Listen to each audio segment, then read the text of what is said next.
If you've ever seen the show Mike and Molly, you know that Melissa McCarthy, who plays Molly on that show, is really, really funny. Usually. Tammy, I'm terminating your employment at Topper Jacks, and I need your badge. What badge? You mean my name tag? Yes, exactly. I need your badge. I need your badge It's not back. a badge, it's a name tag, and you made me buy it with my own money. That's company policy. I need it back. Hey, I'm Travis with Reviews for the Rest of Us. We're here at the beautiful Village Cinema at the Village at Meridian here in Meridian, Idaho. And we got to see the movie Tammy tonight, starring Melissa McCarthy.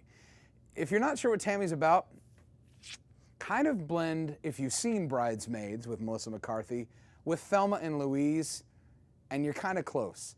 It's a story of a woman who never really quite grew up. Her marriage is in shambles, her friendships are in shambles.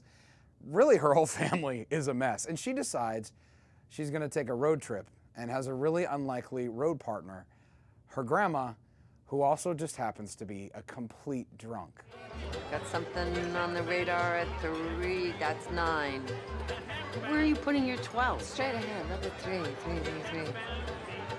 So if you've ever seen the previews for Tammy, you may very well have got the idea this probably isn't a kid's movie.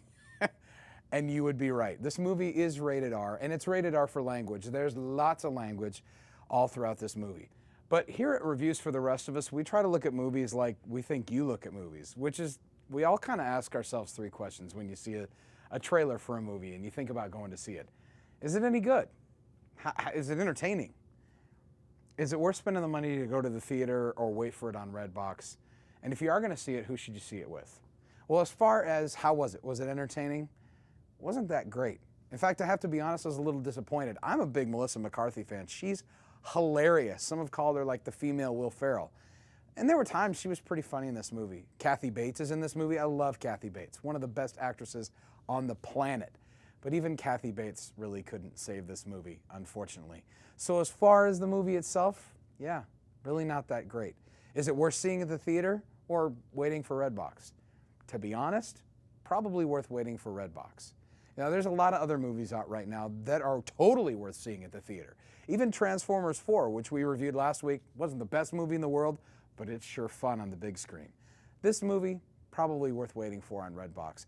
And who to see it with? I can tell you this, in my own opinion, definitely not kids. I mean, it's rated R for good reason. I frankly wouldn't even recommend it for people under 18.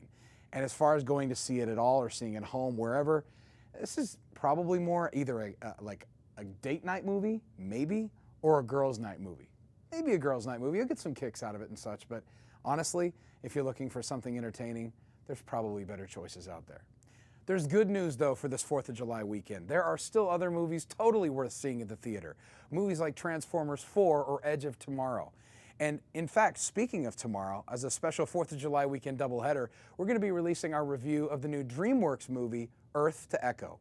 So to see that, or reviews of other movies worth checking out at the theater, make sure to hang out here on our Facebook page, on YouTube at Reviews for the Rest of Us, or Reviews, the number 4, the rest, on Twitter.